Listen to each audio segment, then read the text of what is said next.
नमस्कार दोस्तों, मेरे YouTube चैनल सुधीर तोमर अजमेर पर मैं सुधीर तोमर आप सभी का हार्दिक स्वागत और अभिनंदन करता हूँ। पिछली 22 अप्रैल से देश ने बहुत कुछ देखा, सहा और उसके बाद एक उत्साह की अनुभूति हुई। स्वयं प्रभु होने की भावना को बलवती हुई। हमें महसूस हुआ कि हमारी ताकत, हमारी सेना दुनिया में सर्वश्रेष्ठ सेनाओं में से एक है।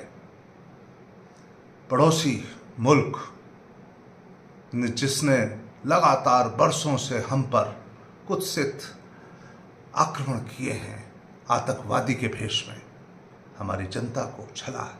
आतंकवादी के भेष में कश्मीर में एक अनरेस्ट लंबे समय से डेवलप किए हुए है, आतंकवादी के भेष में उसको माकूल और माकूल ही नहीं मुकम्मल जवाब हमारी सेना ने दिया। महत्वपूर्ण बात यह नहीं है कि युद्ध विराम हो गया। महत्वपूर्ण बात यह है कि उस जो 4 दिन की घटनाक्रम था 7 तारीख से लेकर 10 मई तक, उसमें उसके परिणाम क्या थे, उसके रिजल्ट क्या थे, या उसके द्वारा हमें मैसेज क्या मिला।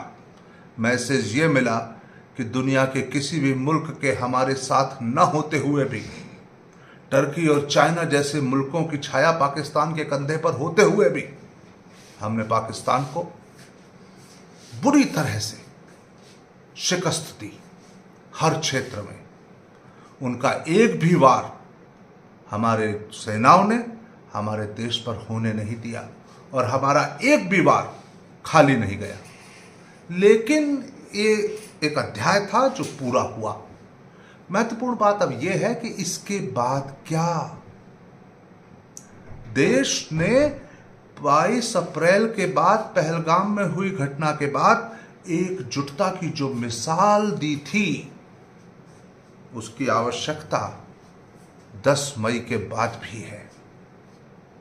अगर हम छोटी छोटी बातों को, छोटे छोटे स्वार्थों को लेकर अपने देश की सेना पर, अपने देश के नेतृत्व पर बेवजह शक जाहिर करेंगे, अविश्वास जाहिर करेंगे, तो देश का नेतृत्व दुनिया के सामने कहीं कुछ कमजोर तो नहीं पड़ जाएगा। और अगर भारत का नेतृत्व कमजोर है तो भारत मजबूत नहीं हो सकता।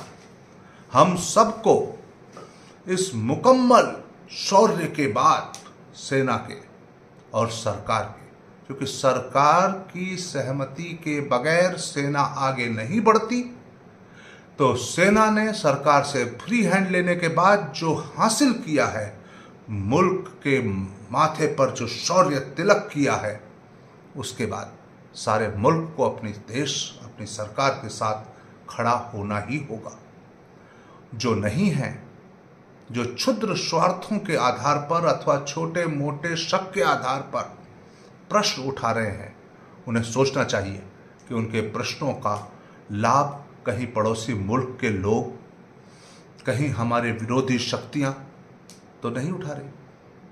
तो मेरा आप सबसे एक ही अनुरोध है, इस युद्ध के बाद, इस आघात के बाद, इस प्रतिघात के बाद, 22 को आघात था तो 7 को प्रतिघात शुरू हुआ था।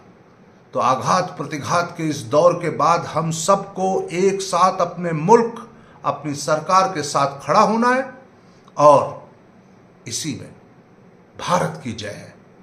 और हम सबका उद्देश्य एक ही है, जय जय भारत, जय जय हिंदुस्तान। आज इतना ही, फिर मिलेंगे अगले किसी नए विषय पर चर्चा के साथ।